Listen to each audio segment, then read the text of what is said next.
오늘은 일곱 인을 떼니까 일곱 천사가 준비하고 나팔 불기를 준비했다고 그랬어요.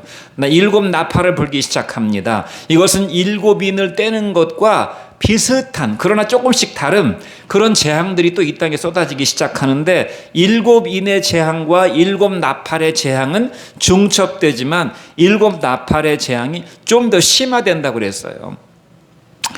오늘은 첫 번째 나팔부터 네 번째 나팔까지의 재앙의 의미와 그 교훈에 대해서 말씀을 드리려고 하는데, 결론적으로 말하면 네 개의 나팔을 부는 동안 하나님께서 우리에게 주시는 메시지는 구원과 심판입니다. 하나님의 복음은 딱 구원과 심판이에요. 구원과 심판이 아닌 다른 것은 복음이 아닙니다. 오직 하나님의 말씀은 구원할 자를 구원하시고 심판할 자를 심판하신다는 것이, 하나님의 살릴 자를 살리시고 지옥에 던져 넣을 자를 던지신다는 것입니다. 천국에 끌어올릴 자를 끌어올리시고 저주 가운데 두실 자를 두신다는 것이에요. 그것이 성경이 말하는 일관된 복음입니다. 복잡할 것이 하나도 없어요. 천국과 지옥을 말씀하고 있는 것입니다. 여러 무슨 신학적인 사상이나 철학적인 이야기나 인문학적인 이야기를 가지고 복잡하게 말할 필요가 없어요. 천국과 지옥입니다. 하나님의 말씀은. 일곱 나팔 중에 첫 번째부터 살펴볼 네 나팔까지의 재앙의 의미는 바로 천국과 지옥이에요. 구원과 심판입니다. 요한복음 3장 17절로 18절 말씀, 그 유명한 요한복음 3장 16절 바로 뒤에 이어지는 그 말씀을 같이 한번 읽어보도록 하겠습니다. 시작. 하나님이 그 아들을 세상에 보내신 것은, 안 치셨네요. 요한복음 3장 17절로 18절 말씀 빨리 가보세요. 중요한 말씀이니까 같이 읽도록 하겠습니다. 요한복음 3장 17절로 18절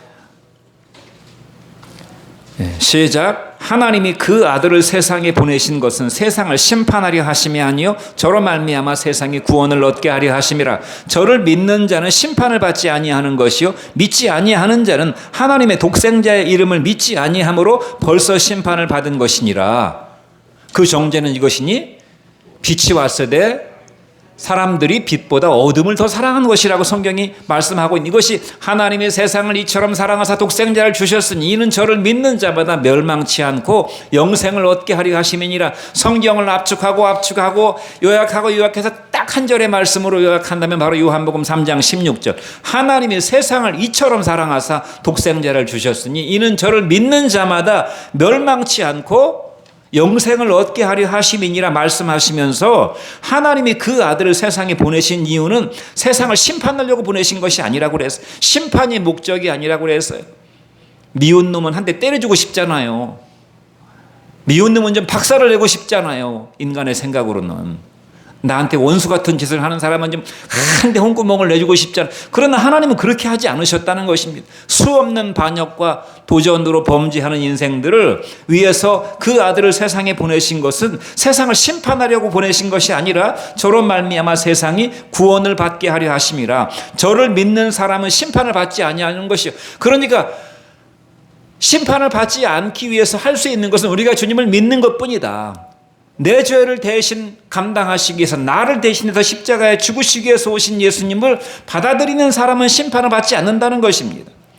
이것이 현재형으로 되어 있어요. 심판을 받지 않는다고 미래형으로 되어 있는 것이야. 심판을 나중에 하나님 앞에 섰을 때 받지 않을 것이다가 아니라 지금 현재적으로 그 사람은 심판에서 제외됐어요. 그 사람은 죄가 없다고 하나님께서 현재적으로 예수님을 믿는 그 순간에, 여러분이 현재 지금 예수님을 나의 구주와 주님으로 믿고 있다면 예수님의 그 의가 여러분들에게 현재적으로 임하고 있다고 말씀하고 계셔요. 그러나 믿지 아니하는 자들은 하나님의 독생자의 이름을 믿지 아니함으로 벌써 심판을 받은 것이라고, 이미 심판을 받고 있다고 말씀했습니다.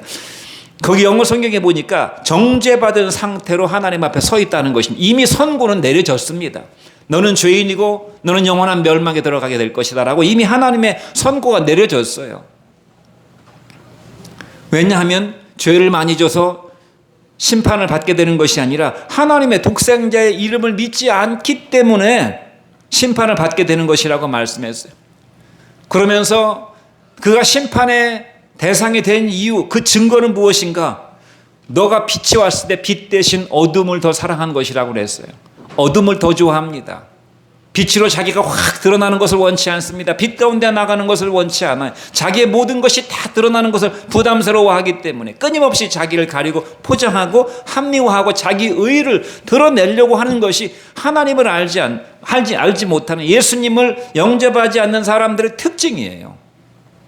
그 이면을 조금만 까보면 다 더러운 죄가 숨어 있는데 그 죄를 끊임없이 합리화하고 가리고 자기를 드러내지 않는 것입니다.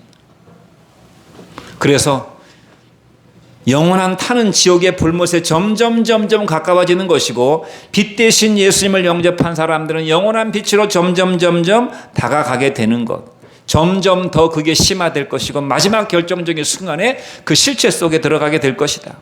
첫째 납할 때 임하게 되는 그러면 하나님의 재앙은 어떤 것인가? 요한계시록 8장 7절 말씀을 같이 한번 읽어보도록 하겠습니다.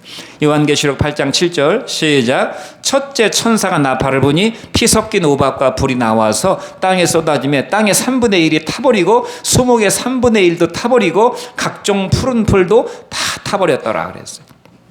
첫째 나팔은 땅에 임하는 재앙입니다. 이 넷째 나팔이 임하는 그 범위와 지역이 있어요.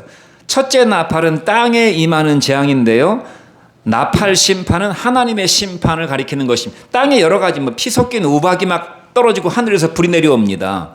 이것이 땅의 3분의 1을 태워버리고 수목의 3분의 1로 태워버리고 푸른 풀들이 다 사라지게 되는데, 이것이 우리가 잘 알 수 없는 천재지변이 아니라, 기후재앙으로 임하는 천재지변이 아니라 하나님의 심판이라는 것입니다. 하나님의 심판. 하나님은 구원과 심판, 구원과 정죄의 심판의 주님이라고 제가 말씀드렸습니다. 그 심판의 주님이신 것을 가장 잘 보여주는 것이 바로 십자가입니다. 십자가 속에 하나님의 사랑이, 우리가 측량할 수 없는 하나님의 사랑이 들어있어요. 얼마나 우리를 사랑하시면 자기의 독생자를 죄인의 누명을 씌우셔가지고 많은 사람들이, 많은 죄인들이 보는 앞에서 그 수치와 굴욕과 창피를 다 당하고 고통을 다 당하게 하시고 자기 자식을 죽게 하셨다 그 말입니다. 우리를 얼마나 사랑하시는가 우리는 다 알 수가 없어요. 하나님의 사랑을. 하나님의 사랑을 다 알 수 없기 때문에 우리가 그 사랑을 만우리 여기고 경홀히 여기고 함부로 죄를 짓는지도 몰라요. 우리를 향한 하나님의 사랑이 십자가 속에, 그러므로 우리가 하나님의 사랑을 조금이라도 더 깊이 깨달으려면 십자가를 날마다 묵상해야 됩니다. 십자가의 복음을 날마다 들어야 됩니다. 반면에 하나님이 죄를 얼마나 미워하시면 자기 아들을 그 죄를 대신 치르는 대속의 제물로, 죄값으로 십자가에서 죽였겠습니까? 죄를 얼마나 미워하셨습니까? 인간의 그 교만의 눈빛이 있잖아요.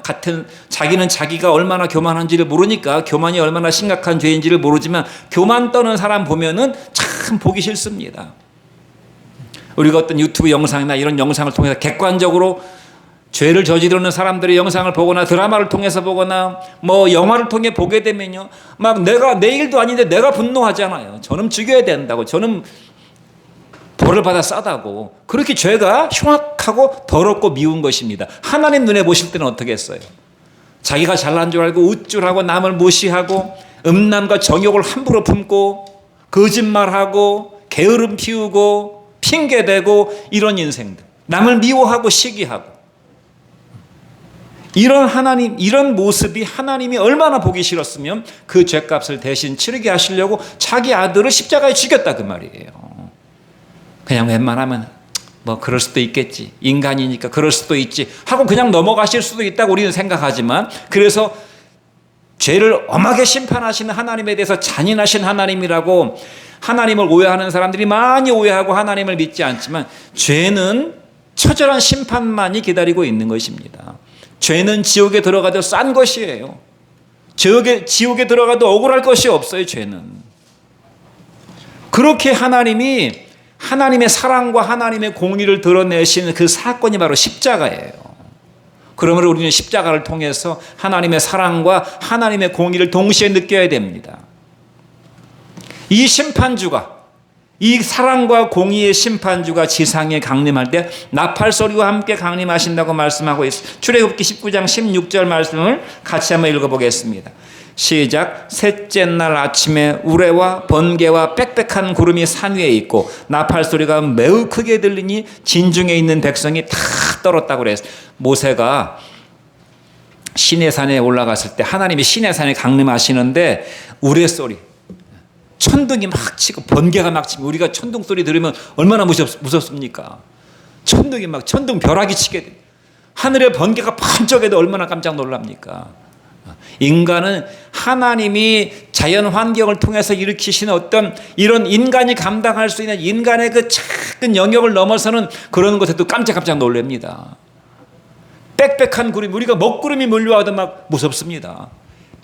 빽빽한 구름이 산 위에 강림했다고, 그리고 나팔 소리가 하늘로부터 매우 크게 들렸다고 그랬으니까 진중에 있는 백성들이 다 떨었다고 그랬어요. 이 하늘의 하나님을, 이 크고 두려우신 하나님을 감당할 사람이 누가 있어요? 하나님 앞에 설 자가 누가 있습니까? 하나님의 사랑이 아니면, 하나님의 용서가 아니면 아무도 하나님 앞에 설 수가 없어요.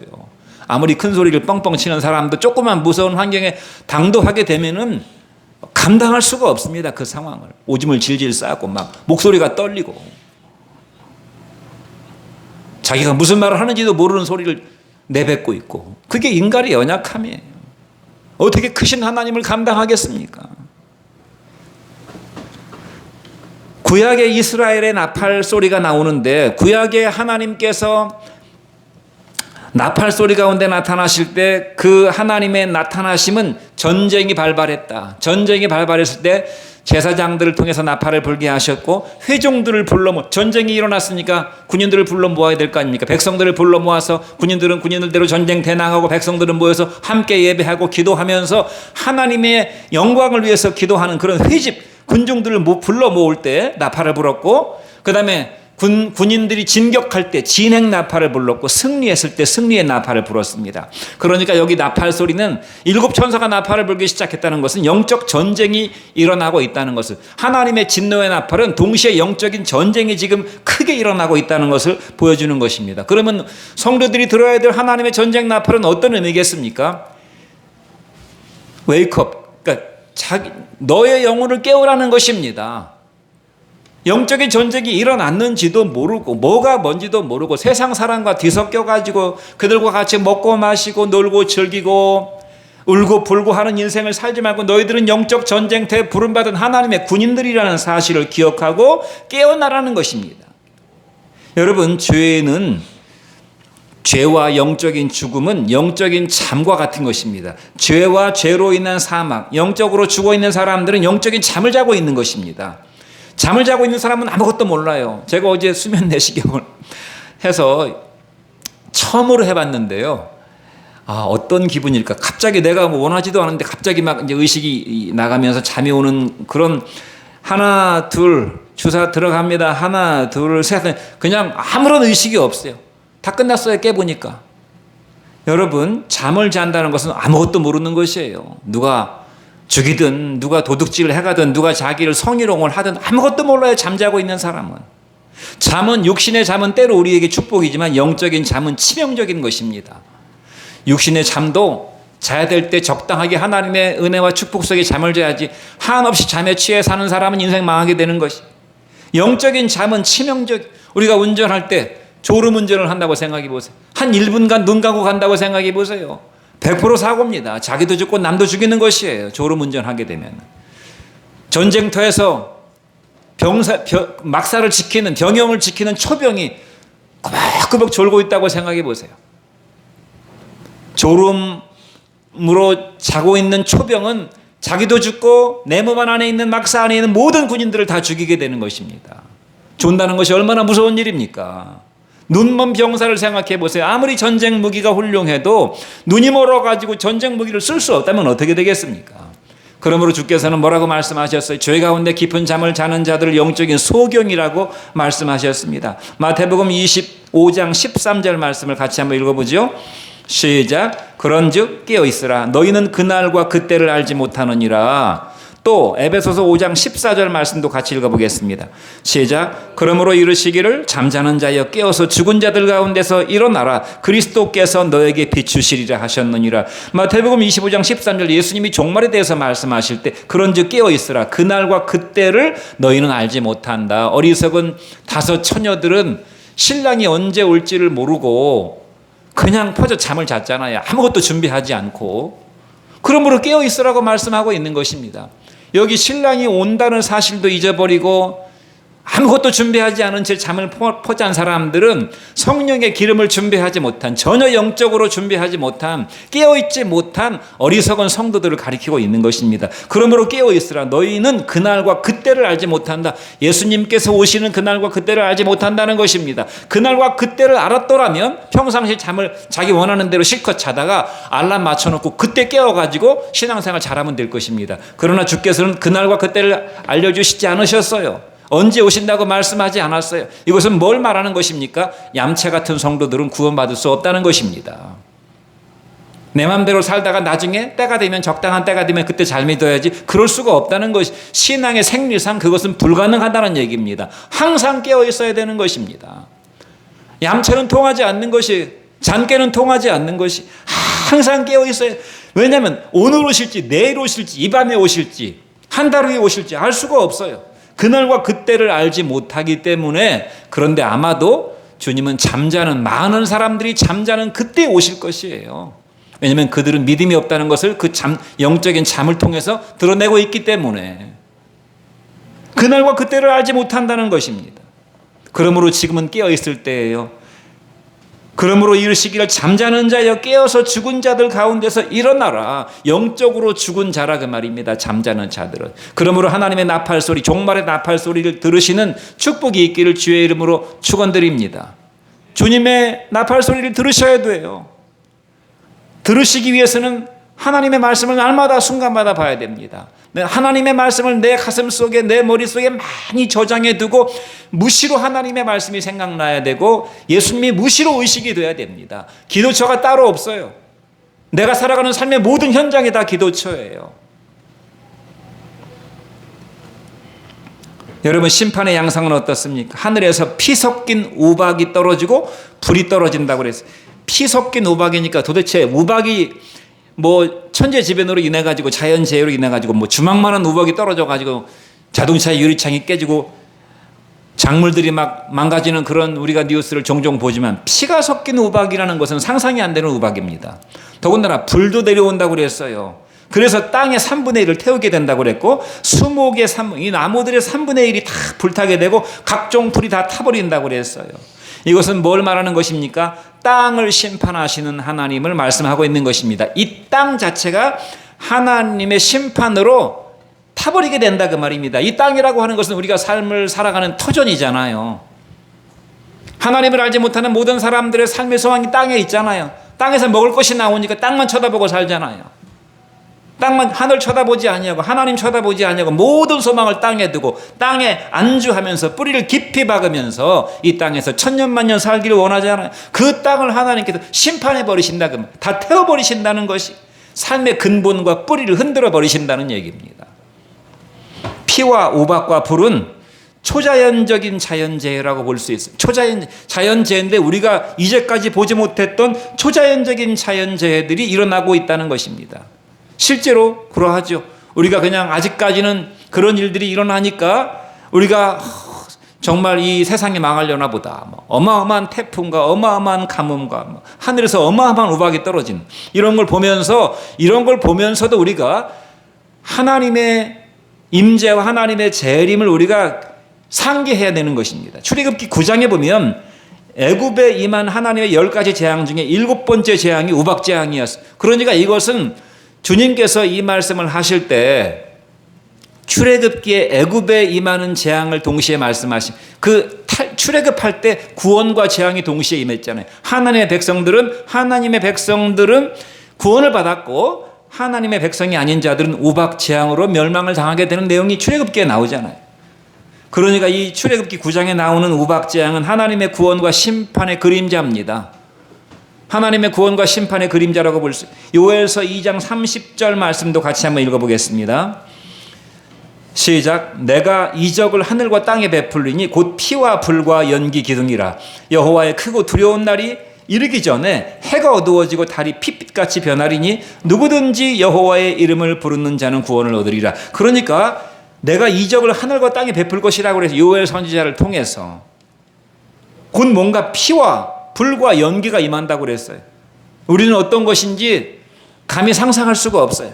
여호와의 크고 두려운 날이니까 종말의 날입니다. 여호와의 크고 두려운 날이 이르기 전에 이런 현상들이 일어나게 되는데 해가 어두워지고 달이 핏빛같이 변하게 될 것인데 누구든지 여호와의 이름을 부르는 자는 구원을 얻으리라. 그러니까 마지막 결론이 하나님께서 우리에게 주시는 메시지예요.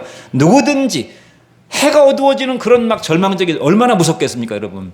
해가 어두워지면 얼마나 무섭겠어요. 그 재앙이 어떤 형태로 임하는지는 우리가 상상할 수 없지만 해가 밝은 태양이 아니에요. 어두운 태양이라 그 말입니다. 달이 핏빛같이 변해버렸어요. 그러나 그런 상황 속에서도 마지막에 여호와의 이름을 부르는 자는 구원을 얻을 것이라고 말씀하고 있어요. 그러니까 마지막 소망을 붙잡으라는 말입니다. 마지막 소망을. 하나님께서 이렇게 인생들을 심판하시는 심판의 이유는 무엇입니까? 교만과 정욕. 제가 죄의 양대 기둥은 교만과 정욕이라고 그랬죠. 교만과 정욕과 사명감 없이 살아가는 인생들을 하나님이 심판하시는 것입니다. 사명감을 잃어버려가지고 사명을 자기가 이 땅에 왜 태어났는지도 모르고 무엇을 위해 살아가야 되는지도 모르는 존재의 이유와 목적을 상실해버린 세상 사람들과 그와 비슷한 성도들, 그들을 심판하시기 위해서 하나님께서 이렇게 심판하신다는 것입니다. 여러분, 하나님이 없이 사는 것이 교만입니다. 하나님 아무리 인간적으로 겸손하고 도덕적으로 겸손하고 그 사람이 온유한 사람이라 하더라도 그 마음속에 하나님이 없다는 것은 자기가 스스로 하나님이고 자기가 스스로 왕이고 자기가 자기 인생의 주인이고 자기 뜻대로 사는 것이기 때문에 그것이 교만인 것입니다. 교만의 정의는 하나님 없이 살아가는 모든 삶이 다 교만이에요. 하나님의 뜻보다는 자기의 뜻을 더 앞세우고 그 자기 뜻을 이루기 위해 사는 것이 정욕입니다. 우리가 정욕 그러면 뭐 도덕적으로 성적으로 좀 불쾌하고 더러운 어떤 성적인 욕망, 음란을 생각하기 쉽지만 그것은 정욕의 하나의 형태일 뿐이고 하나님의 뜻보다 자기의 욕망을 더 쫓아가는 것이 정욕이라 그 말입니다. 사명감 없이 사는 사람은 자신의 행복과 쾌락이 인생의 목적인 사람입니다. 사람들은 다 누구나 행복하기를 원하고 행복을 위해 사는 삶이 바람직한 삶이라고 생각하죠. 여러분, 세상에 살아가는 사람 중에 행복을 원하지 않는 사람이 어디 있습니까? 도둑놈도 행복한 인생을 원합니다. 도둑놈도 즐거운 인생을 원해요. 성폭행범도 자기의 만족과 자기 쾌락을 위하는 것입니다. 마약 중독자도 마찬가지. 자기 행복과 자기 쾌락을 위하지 않는 사람은 아무도 없어요. 스스로 불행해지고 나는 스스로 고통받는 인생이 되고 싶다고 하는 사람이 산 사람 중에 누가 있습니까? 그러므로 행복과 쾌락이 인생의 목적이 아닌 것입니다. 행복과 쾌락을 인생의 목적으로 사는 사람은 사명이 없는 사람인 것입니다. 우리 인생은 사명을 받고 태어났고 사명을 감당하기 위해서 이 땅 가운데 하나님으로부터 보냄받은 사람인 것입니다. 제가 교만과 정욕과 사명이 없는 삶을 이야기했죠. 이것이 하나님이 심판하시는 심판의 내용입니다. 교만이라는 것이 어떤 것인가? 제가 엊그저께 벽에 못을 박으려고 책상 위에 올라갔어요. 책상 높이가 한 70cm 정도 될까? 책상 위에 올라가서 느낀 점이 있어요. 야, 내가 여기서 중심을 잃고 떨어지게 되면 내가 뼈가 부러지든지 아니면 머리가 침대 머리맡에 부딪히면 내가 두개골이 깨져가지고 죽겠지? 그러니까 무슨 얘기입니까? 인간은 낮은 데 처하라고 하나님께서 지으셨어요. 낮은 데 처하면 하나님이 높여주시는 것입니다. 스스로 높은 데 올라가면 70cm만 올라가도 넘어지면 사망이에요. 넘어지면 사망입니다. 그러니까 높이 올라가려고 하는 인생은 멸망하게 되는 것이, 스스로 교만해져 가지고 바벨탑을 쌓고 내가 하나님의 높은 보좌에 올라가서 하나님과 내가 비기고 하나님과 내가 한번 말싸움하고 내가 하나님과 따져보겠다. 자기 논리를 내세우면서 자기의 지성을 내세우면서 교만을 떠는 사람은 멸망하게 되어 있는 것입니다. 인간이 얼마나 무력하고 무지한 존재인가를 아는 것이 하나님을 아는 첫 번째 단추예요. 그러므로 겸손해야 되는 것입니다. 제가 지난주에 토요일 날에 주례를 섰어요. 주례를 섰는데 뷔페가 나왔습니다. 오랜만에 뷔페가 나오는데 아주 좋은 뷔페가 나와가지고 5번을 갖다 먹었습니다. 요즘은 뷔페가 흔해가지고 제가 한 3번 정도 갖다 먹으면 끝인데 5번을 갖다 먹으니까 배가 엄청난 포만감이 이제 몰려오는 것입니다. 5번을 그 욕망을 가득 채웠더니 불쾌감이 몰려와요. 불쾌한 포만감. 배는 부른데 아주 불쾌합니다. 이것이 바로 정욕이에요. 물론 그 자체가, 음식을 탐하는 것 자체가 정욕은 아니죠. 그러나 세상 욕망을 추구하는 삶은 이와 같다는 것이에요. 많은 걸 추구하면 만족할 줄 알지만 그렇지 않다는 것입니다. 뭔가 불쾌하고 뭔가 갈망과 갈증이 더해가는 것이에요. 그러므로 자기 정욕을 위해 사는 사람은 만족을 모르게 되는 것입니다. 인생 자체가 불쾌한 것입니다. 많은 것을 이룬 사람은 행복하지 않아요. 그래서 그런 말이 있어요. 세상에 행복한 부자는 없다는 말이 있습니다. 세상에 행복한 부자는 없어요. 사명 없는 삶을 사는 사람들은 인생이 무료하고 허무하고 갈증과 불안 가운데 시달리고 계속 자기 내면을 더 뭔가로 채우려고 하게 되는 것이죠. 교훈은 무엇입니까? 나팔 소리를 통해서 우리가 깨달아야 될 교훈은 죄를 깨닫고 교만과 정욕과 나는 사명 없이 살아가는 인생이 아닌가, 나는 교만하고 내 속에 정욕이 있는데 이런 것들을 대단치 않게 생각하면서 이것들을 심상히 생각하면서 그럴 수도 있고 그것이 인생 아닌가 생각하면서 영적인 싸움을 싸우지 않고 영적인 의식과 주님이 곧 오실 것이라고 하는 심판과 구원의 주님이 오실 것이라고 하는 이 나팔 소리에 대한 지각이 없이 분별 없이 살아가는 인생이 아닌가 돌아봐야 될 줄로 믿습니다. 믿습니까? 그냥 매일같이 반복된 인생을 살아서는 안 되는 것입니다. 둘째 나팔은 바다에 임하는 재앙입니다. 요한계시록 8장 8절로 9절 말씀을 같이 읽어보겠습니다. 시작. 둘째 천사가 나팔을 부니 불붙는 큰 산과 같은 것이 바다에 던져짐에 바다의 3분의 1이 파괴되고 피가 되고 바다 가운데 생명 가진 피조물의 3분의 1이 죽고 배들의 3분의 1이 깨졌다고 그랬어요. 이제 두 번째 임하는 재앙은 바다입니다. 여러분, 바다는 무역로의 한 8, 90%를 차지하잖아요. 또 바다에서 얼마나 많은 해산물을 우리가 먹습니까? 바다에 재앙이 임하게 되는 것이, 땅만 재앙이 임하는 것이 아니에요. 바다에 재앙이 임하게 되는, 바다에 불붙는 큰 산 같은 뭔가는 모르지만 불붙는 큰 산 같은 something, 뭔지는 모르겠어요. 그러나 바다에 불붙는 큰 산 같은 것이 바다에 떨어지니까 바다의 3분의 1의 2가 피가 되고 3분의 1의 생물이 죽었고 3분의 1의 배들이 파손됐다고 그랬어요. 불붙는 큰 산이 무엇인지는 우리가 명확히 알 수 없어요. 왜냐하면 뭔지 분명하게 말씀하지 않았기 때문에 아마도 종말에 일어나게 될 큰 해상 전쟁이지 않을까라고 추정하는 사람들도 있고, 그러니까 바다에 엄청나게 많은 큰 미사일이 떨어지거나 원자폭탄이 떨어지거나 그렇게 해석하는 사람도 있고, 종말에 큰 해성들이나 아니면 유성들이 떨어지게 될 것이라고 생각하는 사람도 있어요. 왜냐하면 요한계시록에 하늘의 별들이 흔들리고 떨어지게 될 것이라고 말씀했으니까. 뭐 해성이나 유성 같은 것들이 떨어지게 될지도 모르고 그로 인해서 어마어마한 바다의 환경 파괴 재앙이 몰려오게 될지도 몰라요.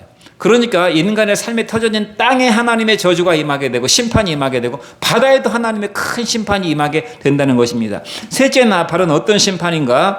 요한계시록 8장 10절로 11절 말씀도 같이 읽어보겠습니다. 시작. 셋째 천사가 나팔을 부니 횃불같이 타는 큰 별이 하늘에서 떨어져 강들의 3분의 1과 여러 물샘에 떨어지니 이 별 이름은 쓴쑥이라. 물의 3분의 1이 쓴쑥이 되매 그 물이 큰 쓴물이 되므로 많은 사람이 죽었다고 그랬어요. 세 번째 임하는 하나님의 재앙은 물에 임하는 재앙입니다. 물, 횃별같이 큰 별. 이것도 뭔지 모르겠어요. 횃별같이 큰 별이라고 그랬으니까 아마도 핵폭탄이거나 어마어마한 핵폭탄이거나 유성이거나 큰 해성일 수도 있는데 어쨌든 이것들이 물을 오염시킨다고 그랬어요. 그래서 강과 물샘에 떨어져 가지고 뭐 지하수를 다 오염시켜 가지고 쓴쑥이 돼 가지고 많은 사람들이 그 물을 먹고 사망에 이르게 된다고 그랬습니다. 물은 H2O죠. 이 물은 뭐 그냥 우리가 말하는 물일 수 있어요. 1차적으로 물이라고 생각해도 됩니다. 생명의 근원이지요, 물은. 우리 몸의 70%가 물로 이루어져 있고요. 3일 동안 물을 먹지 않으면 죽습니다. 여러분, 지옥의 고통을 묘사할 때 뭐라고 그랬습니까? 부자와 나사로의 비유에서 부자가 지옥에 떨어졌을 때, 음부에 떨어졌을 때 그가 받는 고통이 무엇이었습니까? 물 한 방울을 얻어먹을 수 없는, 물 한 방울의 은혜를 먹을 수가 없는, 우리가 뭐 막 갈증이 나서 죽을 정도의 이런 갈증을 느껴봤습니까? 뭐 금방 우리는 물을 구해서 먹을 수가 있으니까 그런 경험을 하기가 어렵죠. 군대 갔다 오신 분들은 조금 느낄지 모르겠어요. 이 물의 갈증, 이 물을 먹을 수가 없는, 이 물이 쓴쑥이 돼버린다고 그래서 이 쓴쑥은 전 인류의 생명에 심각한 타격을 갖다 줍니다. 이 쓴쑥은 구약 성경에 하나님의 심판의 상징이었어요. 고초와 하나님으로부터 오는 인생의 고초와 재난, 또 인간들의 멸망, 우상 숭배의 죄에 빠진 인간들에게 주시는 하나님의 형벌이 쓴쑥이었고 음녀의 입술로도 이 쓴쑥을 말씀하셨습니다. 그러니까 영적인 의미로 본다면 물론 물의 오염으로 인해서 물을 먹을 수 없는 인생들에게 닥치는 큰 사망의 재앙일 수도 있지만 이 우상 숭배, 이 쓴쑥이라고 그랬으니까 하나님으로부터 오는 고초와 재난과 멸망과 음료의 입술이라고 그랬으니까 진리의 영생수가 고갈돼 가지고 진리의 영생수가 변질돼 가지고 이 복음이신 영원한 생명의 샘물이신 예수님의 복음이 변질되고 왜곡돼 가지고 엄청난 배교의 역사가 일어나게 될 것이다. 복음의 변질을 의미한다고 볼 수도 있습니다. 이것이 재난의 큰 쓴쑥이라는 것이에요. 얼마나 많은 교회가 복 우리도 한번 잘 살아보자, 우리도 한번 기도해서 응답받아서 큰 부자가 돼보자, 모든 사람들의 욕망을 만족시켜줄 변질된 복음을 가지고 교회 가면 뭐 축복 대성회, 신년 축복 대성회, 뭐 수능 다가오면 막 자식들 좋은 대학에 붙으라는 그런 축복성회, 이런 것들이 얼마나 많았습니까?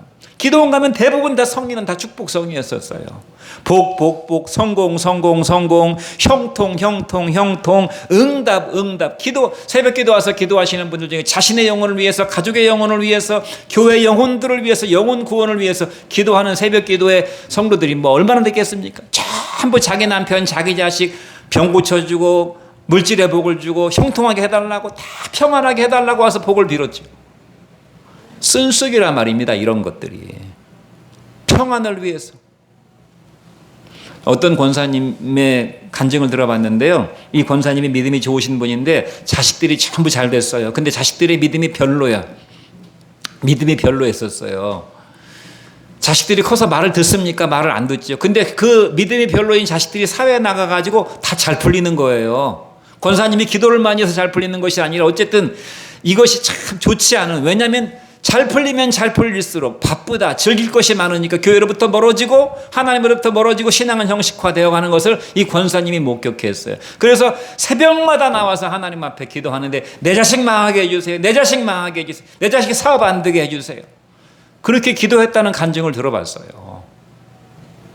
복이 좋은 것이 아니고 형통이 좋은 것이 아니고 새벽 기도 가서 내 소원 응답받은 것이 중요한 것이 아니라 그것이 쓴쑥일 수 있다, 이 말입니다. 쓴쑥. 요한복음 7장 37절로 38절 말씀을 같이 한번 읽어보겠습니다. 시작. 명절 끝날 곧 큰 날에 예수께서 서서 외쳐 이르시되 누구든지 목마르거든 내게로 와서 마시라. 나를 믿는 자는 성경의 이름과 같이 그 배에서 생수의 강이 흘러나오리라. 그 배에서 생수의 강이 흘러나오리라. 여기서 말하는 생수의 강은 성경이 그 뒤에 뭐라고 말씀하고 있냐면 성령을 가리킨다고 말씀하고 있어요. 누구든지 목마르거든 내게로 와서 마시라. 나를 믿는 자는 성경에 말씀하신 것처럼 그 배에서 막 성령이 흘러넘치게 될 것이다. 성령의 충만함을 얻게 될 것이다. 성령은 무엇입니까? 진리의 영이시고 예수의 영이라고 말씀하고 있고 하나님 자신을 말씀하고 있는 것입니다. 하나님으로부터 은혜를 받고 하나님으로부터 복을 받은 사람은 그 속에서 하나님이 흘러넘친다, 그 말입니다. 그러니까 하나님이 흘러넘치니까 작은 거 가지고도 감사하고 부족함을 모르고 고통 중에서도 기뻐하고 그런 삶을 살게 되는 것이에요. 사도 바울처럼 어떤 환경에 처해서든지 시험에 들지 않고 갈증을 느끼지 못하고 하나님으로 충만한, 그래서 항상 기뻐하고 모든 일에 감사할 수 있는, 쉬지 않고 하나님 앞에 기도할 수 있는 그런 삶을 살게 해주겠다고 주께서 말씀하셨어요. 주님께서 정말 주기 원하시는 것은 무엇입니까? 여러분의 심령 속에 하나님의 성령이 생수의 강이 날마다 흘러넘치는 삶을 살기를 원하시는 것입니다. 믿습니까? 이것이 쓴쑥이의 저주로부터 벗어나는 길이에요. 마지막 넷째 나팔은 우주에 임하는 재앙입니다. 요한계시록 8장 12절로 13절 말씀을 같이 읽어보죠. 시작. 넷째 천사가 나팔을 부니 해 3분의 1과 달 3분의 1과 별들의 3분의 1이 타격을 받아 그 3분의 1이 어두워지니 낮 3분의 1이 비추임이 없고 밤도 그러하다. 해 3분의 1, 달 3분의 1, 별 3분의 1이 어두워진다고 그래서 이건 이 우주와 전체까지 타격이 임하게 되는 것입니다. 이 우주적인 심판이 지금 막 임하고 있는 것이, 그런데 3분의 1이라는 표현이 비율이 계속 나옵니다. 3분의 1. 3분의 1이라는 것은 치명적인 위협이지만 아직 결정적으로 모든 것이 끝난 상황은 아니라는 것입니다. 3분의 2가 남아있다는 것이에요. 3분의 2가. 여러분, 하나님의 뜻과 소원은 무엇입니까? 심판과 지옥이 아니라고 아까 말씀드렸어요. 하나님의 뜻과 소원은 3분의 1의 재앙을 주시면서 그러나 결국은 다 망하게 될 것입니다. 구원과 상급의 기회를 잡으라고 하시는 것이. 사람도 피가 3분의 1 정도가, 그러니까 제가 찾아보니까 인간의 몸속에 피가 생명이라고 그랬잖아요. 사람 몸속에 피가 40% 정도 빠져나가면 죽는다고 그럽니다. 바로 죽는 것이. 30% 정도 빠져나가면 이제 서서히 죽음의 그림자가 찾아와서 서서히 죽음에 이르게 되는 것이나 모든 인체의 기능이 다 망가지기 때문에, 그러니까 3분의 1이라고 하는 것은 아직 죽지는 않았지만 곧 죽음이 임박한 것이에요. 그와 마찬가지인 것입니다. 3분의 1의 재앙이 지금 땅과 하늘과 바다와 강들과 천체에 지금 임하고 있는 것은 아직은 3분의 2의 기회가 남아있다는 것을 말씀하고 있는 것입니다. 여러분, 우리에게 남은 인생은 3분의 2의 기회를 우리가 살고 있다는 사실을 기억해야 됩니다. 그러나 3분의 1을 어떻게 잘 이렇게 노력하게 되면 다시 원상복구되지 않을까? 그것은 불가능한 얘기입니다. 이 땅에 소망을 버려야 됩니다. 이 땅에 소망을 남겨두면 안 되는 것입니다. 이미 독수리가 날아가면서 뭐라고 그랬습니까? 마지막 8장 13절에 독수리가 마지막 그 모든 광경을 보고 날아가면서 큰 소리로 땅에 있는 자들에게 화가 있을 것이니 셋째 세계의 나팔이 남아있다고 그랬어요. 화가 있을 것이다. 그러므로 이 땅에 소망을 두고 사는 것은 어리석은 것이, 이 땅에 유토피아를 건설하려고 하는 것, 이 땅에서 정말 행복하게 내가 살아보려고 하는 것은 허황된 것이라 그 말입니다.